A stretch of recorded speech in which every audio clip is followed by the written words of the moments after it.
ഇത്രയും നാളും നമ്മളിവിടെ കൂടുതലായിട്ട് ചെയ്തുകൊണ്ടിരുന്നത് ഇലക്ട്രോണിക് സാധനങ്ങളിലേക്ക് റീസ്റ്റോറേഷൻ വീഡിയോ ആയിരുന്നു. അപ്പോൾ അതിൽ നിന്നൊക്കെ ഒരു ചേഞ്ച് ആയിട്ട് നമ്മൾ ഈ തവണ വാങ്ങിയേക്കുന്നത് ഈ കാണുന്ന ഒരു വാഗനറാണ്. ഈ ഒരു വണ്ടി 2007 മോഡലാണ്. അപ്പോൾ ഇത്രയും വർഷം പഴക്കമുള്ള ഈ ഒരു വണ്ടി നമ്മളിവിടെ വാങ്ങാനുള്ള കാരണം ഇനി അടുത്തായിട്ട് നമ്മുടെ ചാനലിൽ വരാൻ പോകുന്നത് ഈ ഒരു വണ്ടിയുടെ റീസ്റ്റോറേഷൻ വീഡിയോസൊക്കെയാണ്. അപ്പോൾ ഇനി ഈ ഒരു വണ്ടിയിൽ ചെയ്ത് തീർക്കാനായിട്ട് ഒരുപാട് വർക്കുകൾ ബാക്കിയുണ്ട്. അപ്പോൾ അതെല്ലാം ഓരോന്നായിട്ട് ചെയ്ത് തീർക്കുന്നതിൻ്റെ എല്ലാം ഡീറ്റെയിൽ വീഡിയോ നമ്മുടെ ചാനലിലൂടെ വരുന്നതായിരിക്കും.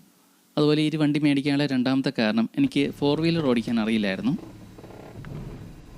അപ്പോൾ സ്വന്തമായിട്ടൊരു വണ്ടി മേടിച്ചിട്ട് അതിൽ തന്നെ ഓടിച്ച് പഠിക്കണമെന്നായിരുന്നു ആഗ്രഹം. അതിപ്പോൾ ഈ കാണുന്ന രീതിയിലായിട്ടുണ്ട്. അതുപോലെ ഈ വണ്ടി ഞാനിവിടെ വാങ്ങിയത് 65,000 രൂപയ്ക്കാണ്. ഞാൻ വേറെയും 4 വണ്ടികൾ പോയി കണ്ടിരുന്നു, എല്ലാം വാഗനർ തന്നെയായിരുന്നു. അപ്പോൾ അങ്ങനെ പോയി നോക്കിയതിൽ വില കുറവും പെയിൻറ്റിങ് ക്വാളിറ്റിയും അടുത്തുള്ളതും അതുപോലെ എഞ്ചിൻ ക്വാളിറ്റിയും അതുപോലെ തുരുമ്പൊക്കെ കുറവുള്ളതും ഈ ഒരു വണ്ടിക്കായതുകൊണ്ട് ഇത് തന്നെ വാങ്ങി. അതുപോലെ വാഗനർ തന്നെ മേടിക്കണമെന്നായിരുന്നു ലക്ഷ്യം. അതുപോലെ പോയി കണ്ട മറ്റു വണ്ടികളിലും കിലോമീറ്ററും ഈ ഒരു വണ്ടിക്കായിരുന്നു കുറവ്, ഇൻഷുറൻസും പുതിയതായിരുന്നു. അങ്ങനെ ലാസ്റ്റ് ഈ ഒരു വണ്ടി 65,000 കിട്ടിയപ്പം ഈ ഒരു വണ്ടി തന്നെ വാങ്ങി. അതുപോലെ ഈ ഒരു വണ്ടിക്ക് ഈ ഒരു വില കൂടുതലാണോ കുറവാണെന്ന് പിന്നീട് ആലോചിച്ചില്ല. എൻ്റെ ലക്ഷ്യം ഈ ഒരു വണ്ടി റീസ്റ്റോർ ചെയ്യാനും അതുപോലെ തന്നെ സ്വന്തമായിട്ട് ചെയ്ത് പണികളെല്ലാം പഠിച്ചെടുക്കാനുമായിരുന്നു. അതുപോലെ ഈ ഒരു വണ്ടി നേരത്തെ ഉപയോഗിച്ചുകൊണ്ടിരുന്നത് നമ്മുടെ മറ്റു റീസ്റ്റോറേഷൻ വീഡിയോസ് കണ്ട് നമ്മളെ പരിചയമുള്ളവരായതുകൊണ്ട് അങ്ങനെ എളുപ്പമുണ്ടായിരുന്നു. അപ്പോൾ ഈ ഒരു വണ്ടി ഞാൻ ഏകദേശം 2 മാസങ്ങൾക്ക് മുമ്പ് മേടിച്ചതായിരുന്നു. ഇതിൻ്റെ പേപ്പറെല്ലാം ഓക്കെ ആവാനും പിന്നെ ഇതിലേക്ക് ആവശ്യമായിട്ടുള്ള റീസ്റ്റോറേഷനൊക്കെ ആവശ്യമായിട്ടുള്ള സാധനങ്ങളെ കളക്ട് ചെയ്യാനുള്ള താമസം കൊണ്ടൊക്കെയാണ് ഇത്രയും നാളും വീഡിയോ ഇടായിരുന്നത്.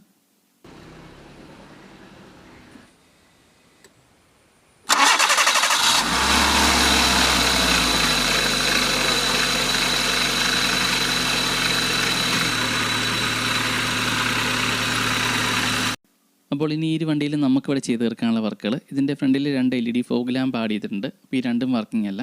അപ്പോൾ ഇത് രണ്ടും റെഡിയാക്കി എടുക്കാനുണ്ട്. പിന്നെ 2 സൈഡിലെയും ഹെഡ്ലൈറ്റിന് വേറെ പ്രശ്നങ്ങളൊന്നുമില്ല, ക്ലിയർ ആണ്. പിന്നെ എനിക്ക് ഈ ഒരു മോഡൽ വണ്ടിയിൽ ഇഷ്ടപ്പെടാത്തൊരു കാര്യം ഈ ഒരു ഹെഡ്ലൈറ്റിൻ്റെ മുകളിൽ വരുന്ന ഈ ഇൻഡിക്കേറ്ററിൻ്റെ ഈ ഒരു ഓറഞ്ച് കളറാണ്. അപ്പോൾ ഇതൊന്ന് മാറ്റി പിന്നീട് സെറ്റ് ചെയ്തെടുക്കാൻ ഉദ്ദേശിക്കുന്നുണ്ട്. അപ്പോൾ ഇനി അടുത്തായിട്ട് നമ്മളിവിടെ വാങ്ങിയേക്കുന്ന ഈ വണ്ടിയുടെ എഞ്ചിൻ റൂം എല്ലാം ഒന്ന് കാണിച്ചു തരാം. അപ്പോൾ ഇതിൽ 1061 cc 4 സിലിണ്ടർ എഞ്ചിനാണ്. അപ്പോൾ എഞ്ചിൻ റൂമിൽ അത്യാവശ്യം നല്ല രീതിയിൽ ചെളിയും കാര്യങ്ങളൊക്കെ ഉണ്ട്. അപ്പോൾ ഇതൊക്കെ ഒന്നെല്ലാം ക്ലീൻ ചെയ്ത് റെഡിയാക്കി എടുക്കാനുള്ളതാണ്. പിന്നെ ഈ വണ്ടിയുടെ റേഡിയേറ്റർ കണ്ടിട്ട് പുതിയതായിട്ടാണ് തോന്നുന്നത്. അപ്പോൾ പഴയത് വല്ലതും ബ്ലോക്കോ ലീക്കോ അങ്ങനെ എന്തെങ്കിലുമൊക്കെ ആയപ്പോൾ മാറി വെച്ചതായിരിക്കും ഇത്. പിന്നെ ഈ കാണുന്നതാണ് AC കംപ്രസർ. ഇതിൻ്റെ ബെൽറ്റൊക്കെ പുതിയതാണ്. നിലവിലിപ്പം ACക്ക് കൂളിംഗ് ഒന്നും കിട്ടുന്നില്ല. അപ്പം ഗ്യാസ് കുറവായിട്ട് വല്ലതൊക്കെ ആയിരിക്കും. പിന്നെ എഞ്ചിൻ റൂമിലെ വയറിംഗ് ഒക്കെ ഒന്ന് സെറ്റപ്പ് ചെയ്തെടുക്കാനുണ്ട്. ഇതൊക്കെ എല്ലാം കുത്തിപ്പൊളിച്ചിട്ടേക്കുവാണ് കുറേയൊക്കെ. പിന്നെ ഇതിൽ അടുത്തായിട്ടുള്ള പ്രശ്നം ഇതിൻ്റെ വൈപ്പർ വാട്ടർ ടാങ്കിൻ്റെ ഇതിന് ക്യാപ്പും ഇല്ല, അതുപോലെ ഇതിന് വെള്ളവും ലീക്ക് ആവുന്നുണ്ട്. അപ്പോൾ ഇതൊന്ന് റെഡിയാക്കി എടുക്കാനുണ്ട്. പിന്നെ ഇതിൻ്റെ വാട്ടർ പൈപ്പും പൊട്ടിക്കിടക്കുവാണ്. ബോണറ്റിൻ്റെ അവസ്ഥ ഈ കാണുന്ന പോലെയൊക്കെയാണ്.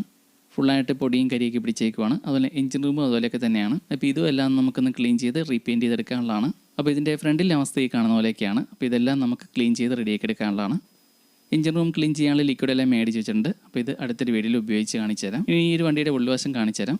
ഉൾവശം ഈ കാണുന്ന പോലെയൊക്കെയാണ്. ഒരുപാട് പൊടിയും കാര്യങ്ങളൊക്കെ ഉണ്ട്. എല്ലാം ക്ലീൻ ചെയ്ത് റെഡിയാക്കി എടുക്കാനുള്ളതാണ്. അതിനൊക്കെയുള്ള സാധനങ്ങൾ നമ്മളിവിടെ മേടിച്ച് വെച്ചിട്ടുണ്ട്. അപ്പോൾ ഇത്രയും വർഷം പഴയ വണ്ടിയാകുമ്പം ഇങ്ങനെയുള്ള പണികളൊക്കെ നമ്മൾ പ്രതീക്ഷ തന്നെയാണ് മേടിച്ചതും. അപ്പോൾ നമ്മുടെ ലക്ഷ്യം ഇത് വീണ്ടും റീസ്റ്റോർ ചെയ്തെടുക്കുക എന്നുള്ളതാണ്. വണ്ടിയിൽ ചെറിയൊരു സ്റ്റീരിയോ സെറ്റൊക്കെ അവർ വെച്ചിട്ടുണ്ടായിരുന്നു. അപ്പോൾ ഈ ഇരിക്കുന്ന സെറ്റൊക്കെ എടുത്ത് മാറ്റിയിട്ട് ഇതിൽ നല്ലൊരു സ്റ്റീരിയോ സെറ്റും അതുപോലെ ഇതിന് വേണ്ടിയിട്ട് ഒരു സബ് ആംപ്ലിഫയറും ഉണ്ടാക്കിയെടുക്കാൻ ഉദ്ദേശിക്കുന്നുണ്ട്. സീറ്റ് പറഞ്ഞും വലിയ കുഴപ്പമില്ല, ഒരു മീഡിയം ക്വാളിറ്റി ഒക്കെ ഉണ്ട്. പിന്നെ സീറ്റിൻ്റെ സൈഡിൽ വരുന്ന ഇങ്ങനെയുള്ള ഫൈബർ പാർട്ടുകൾ, ഡോർ പാഡുകൾ, ഇതിലൊക്കെ പെയിൻറ്റ് മിക്കയിടത്തും പോയിട്ടുണ്ട്. അപ്പോൾ ഇതൊക്കെ നമുക്ക് റീപെയിൻറ്റ് ചെയ്യാനുള്ളതാണ്. അതുപോലെ ഈ സീലിംഗ് ഫോമും ഒന്ന് ക്ലീൻ ചെയ്തെടുക്കാനുണ്ട്. പിന്നെ ഇതിൻ്റെ മീറ്ററിൽ ഹാൻഡ് ബ്രേക്കിൻ്റെ ഇൻഡിക്കേഷൻ ചില സമയത്ത് മാത്രമാണ് കാണിക്കുന്നുള്ളൂ. അതുപോലെ സ്പീഡോ മീറ്ററിൻ്റെ നീഡിൽ അനങ്ങുന്നില്ല. ഡിജിറ്റൽ മീറ്ററിൽ കിലോമീറ്റർ കാണിക്കുന്നുണ്ട്. അപ്പം സെൻസറിന് പ്രശ്നമില്ല. പിന്നെ AC വെൻറ്റുകളിലെല്ലാം നല്ല രീതിയിൽ പൊടിയുണ്ട്. അതെല്ലാം ക്ലീൻ ചെയ്യാനുള്ള ഫോം ക്ലീനർ മേടിച്ച് വെച്ചിട്ടുണ്ട്. പിന്നെ ഫാൻ ബ്ലോവർ വർക്കിംഗ് ആണ്, അതിന് കുഴപ്പമൊന്നുമില്ല. ACക്ക് തണുപ്പില്ലാത്തതാണ് പ്രശ്നമുള്ളൂ. പിന്നെ ഈ കാണുന്ന സെൻട്രൽ ലോക്കിൻ്റെ എന്തോ സെറ്റപ്പുകളൊക്കെയാണ്.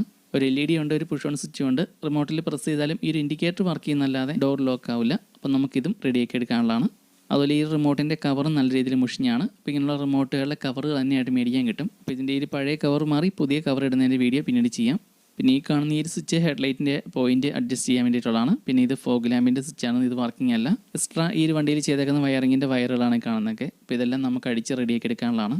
പിന്നെ ഈ സൈഡിലായിട്ട് സ്റ്റോറേജ് സ്പേസുകളുണ്ട്.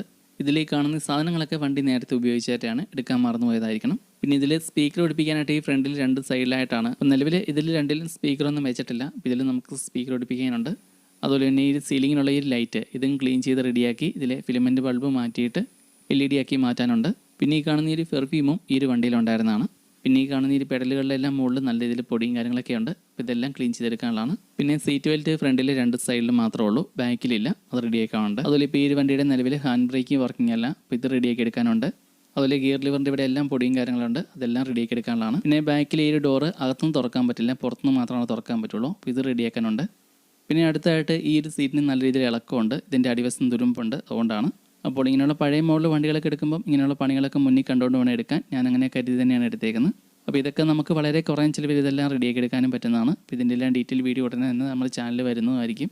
ഇനി അടുത്തായിട്ട് ഈ ഒരു വണ്ടിയുടെ ബാക്കിലെ പ്രശ്നങ്ങൾ, ഈ ഒരു നമ്പർ പ്ലേറ്റിൻ്റെ മുകളിലായിട്ടുള്ള ലൈറ്റ് അത് രണ്ടും വർക്കിംഗ് അല്ല, ഇത് റെഡിയാക്കാനുണ്ട്. പിന്നെ ടോപ്പിലുള്ള ഈ ലൈറ്റ് ഇത് വർക്കിംഗ് അല്ല, ഇത് റെഡിയാക്കാനുണ്ട്. പിന്നെ ബാക്കിലെ ഡിക്കി ഡോർ ഇതുപോലെ പൊങ്ങിയിരിക്കണമെങ്കിൽ എന്തെങ്കിലും ഇതുപോലെ സപ്പോർട്ട് കൊടുക്കണം. ഇതിൻ്റെ ഷോക്ക് ഓർണം കംപ്ലൈൻറ്റ് ആയതുകൊണ്ടാണ്. പിന്നെ ഡിക്കിലായിട്ടാണ് ഈ കാണുന്ന പോലെ 2 സ്പീക്കർ വെച്ചേക്കുന്നത്. 6 ഇഞ്ചിൻ്റെ 2 സ്പീക്കറാണ് വെച്ചേക്കുന്നത്. പിന്നെ സ്റ്റെപ്പിനി ടയർ, ചാക്കി ഇതെല്ലാം ബാക്കിലായിട്ടുണ്ട്.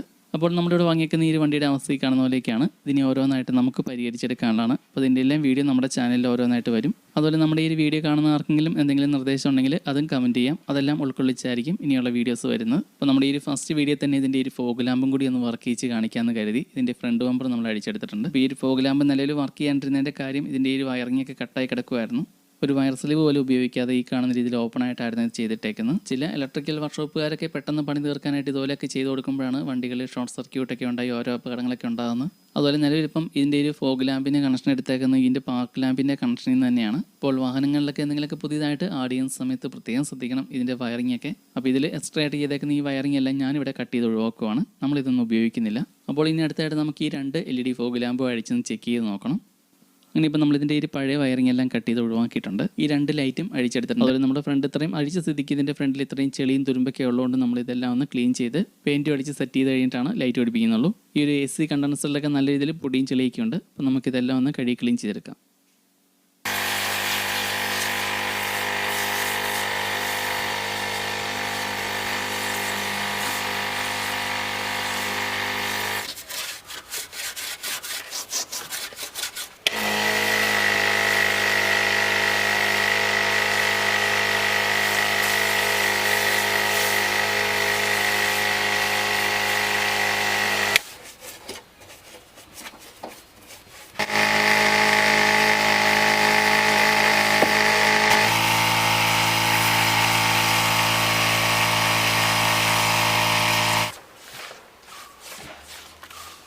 അങ്ങനെ ഇപ്പോൾ നമ്മളിതിലെ ചെളിയും കാര്യങ്ങളെല്ലാം കഴുകി ക്ലീൻ ചെയ്തിട്ടുണ്ട്. നമുക്ക് ഒന്ന് പെയിൻറ്റ് ചെയ്തും കൂടെ എടുക്കാം. അപ്പോൾ ഞാനിതിൽ പെയിൻറ്റ് അടിക്കാൻ പോകുന്ന ഈ ഒരു ബ്രഷ് ഉപയോഗിച്ചാണ്. ഇതിന് വേണ്ടിയിട്ട് ഞാനിവിടെ എടുത്തേക്കുന്നത് സാധാരണ മെറ്റലിനൊക്കെ അടിക്കുന്ന ഒരു വൈറ്റ് പെയിൻറ്റാണ്.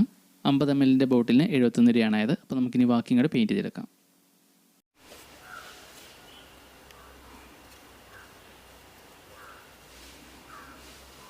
അപ്പോൾ ഇതെല്ലാം നമ്മൾ പെയിൻറ്റ് ചെയ്ത് റെഡിയാക്കി എടുത്തിട്ടുണ്ട്. അപ്പോൾ ഇനി അടുത്തതായിട്ട് നമുക്ക് ഫോഗ് ലാമ്പ് സെറ്റപ്പ് ആക്കി എടുക്കാം. 2 ഫോഗ് ലാമ്പിൻ്റെയും റിംഗ് ലൈറ്റിൻ്റെ സ്ട്രിപ്പ് ഈ കാണുന്ന ഒരു തുരുമ്പ് കയറി പോയിട്ടുണ്ട്, വെള്ളം കയറി. അപ്പോൾ ഇനി അടുത്തായിട്ട് നമുക്ക് ഇതൊന്നെല്ലാം കഴുകി ക്ലീൻ ചെയ്തെടുക്കാം. അങ്ങനെ ഇപ്പോൾ നമ്മളിത് എല്ലാം ഓരോന്നായിട്ട് സെപ്പറേറ്റ് ആയിട്ട് അഴിച്ച് മാറ്റി എല്ലാം കഴുകി ക്ലീൻ ചെയ്തെടുത്തിട്ടുണ്ട്. അടുത്തായിട്ട് ഈ സ്ട്രിപ്പിലൂടെ ഡാമേജ് ആയ എല്ലാ LED ചിപ്പ് നമ്മൾ റിമൂവ് ചെയ്ത് കളയാണ്. ഹോട്ട് ബ്ലോവർ ഉപയോഗിച്ച് ചൂടാക്കി.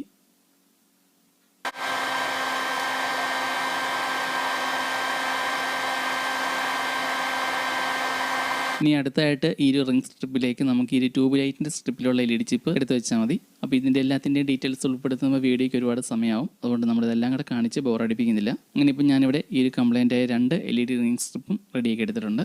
2 ഫോഗ് ലാമ്പിൻ്റെയും റിംഗ് ലൈറ്റ് മാത്രമായിരുന്നു കംപ്ലൈൻ്റ് ആയിട്ടുള്ളൂ. സെൻറ്ററിലെ ലൈറ്റിന് കുഴപ്പമില്ലായിരുന്നു. അതിൻ്റെ വയർ കട്ടായി കിടന്നുണ്ടായിരുന്നു, വണ്ടിയിൽ വർക്കായിരുന്നു. അങ്ങനെ ഇപ്പോൾ നമ്മൾ ഈ 2 ലൈറ്റും റെഡിയാക്കി എടുത്തിട്ടുണ്ട്. അതുപോലെ ഈ ലൈറ്റിൻ്റെ പഴയ വണ്ണം കുറഞ്ഞ കേബിളും മാറി വണ്ണം കൂടിയ കേബിളും ഇട്ട്, അതുപോലെ ഈ കേബിളിൻ്റെ സൈഡിൽ കൂടി ഇനിയും വെള്ളം കയറി ഡാമേജ് ആവാതിരിക്കാൻ വേണ്ടിയിട്ട് നമ്മൾ ഇതിനകത്ത് ഗമ്മും ഇട്ട് സെറ്റാക്കി എടുത്തിട്ടുണ്ട്. അതുപോലെ അടുത്തായിട്ട് നമ്മൾ ഈ ലൈറ്റിന് വേണ്ടിയിട്ട് ഇനി ഉപയോഗിക്കുന്നത് 3 കോർ 2 ലെയർ കോട്ടിംഗ് ഉള്ള കേബിളാണ്. അതുപോലെ വയറുകളിലേക്ക് ജോയിൻറ്റ് ഇൻസുലേഷൻ ചെയ്തേക്കുന്നത് ഹീറ്റ് സ്ലീവ് ഉപയോഗിച്ചാണ്. അങ്ങനെ ഇതിൻ്റെ വയറിങ് കാര്യങ്ങളെല്ലാം കംപ്ലീറ്റ് ആയി. ഇനി നമുക്ക് ഒന്ന് വണ്ടിയിലേക്ക് ഇങ്ങോട്ട് ഫിറ്റ് ചെയ്താൽ മതി. അങ്ങനെ ഇപ്പോൾ നമ്മളിതെല്ലാം റെഡിയാക്കി ഫൈനലായിട്ട് ഈ രീതിയാക്കി എടുത്തിട്ടുണ്ട്. അപ്പോൾ ഇനി അടുത്തായിട്ട് നമ്മുടെ ചാനലിൽ വരുന്ന ഈ വണ്ടിയുടെ ബാക്കിയുള്ള പണികളുടെ ഡീറ്റെയിൽസ് ഒക്കെ ആയിരിക്കും. പിന്നെ പുതിയൊരു വീഡിയോ ആയിട്ട് വേണ്ടി കാണാം.